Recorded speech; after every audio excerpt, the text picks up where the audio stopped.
Today for Mousetrap Monday, we're going to test out another clothespin style vintage mousetrap made out of metal. Now this one has some wicked teeth. This is called the Elgin, and it was first patented by Walter Orr of Los Angeles, California on July 25th, 1933. The Elgin was advertised as a quality mousetrap, and on the box it even said a child could set it. That seems simple to use but a little dangerous. To set it, you push the back and it clicks into place. You put the bait right there on the trigger pad.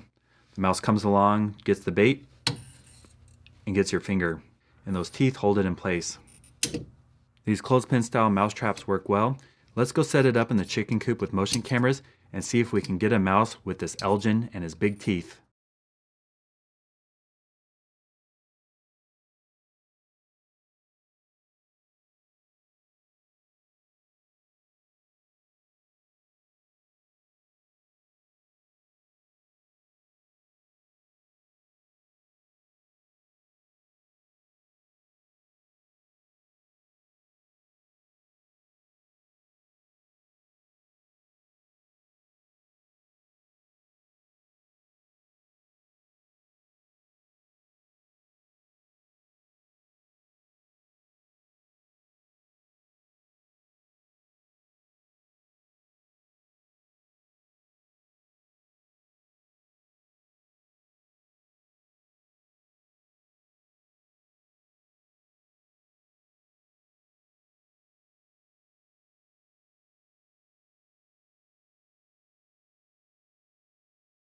Last night I set up this Elgin mousetrap from 1933 in the chicken coop and we got a mouse.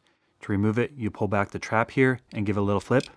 Now the trigger system on this 85-year-old mousetrap is catching just a little bit. It doesn't set every time with one push. There we go, it finally clicked in.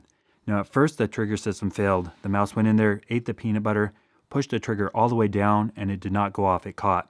To fix that, I bent up the trigger on the end. That way when the mouse came along, it put his weight on there and we got it. I enjoy testing out antique and vintage mouse traps like this one.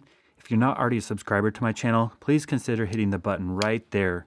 I'm posting between 4 and 5 rodent trap videos a week, so if you want to see how to catch mice, rats, squirrels, chipmunks, moles, voles, and gophers, stay tuned.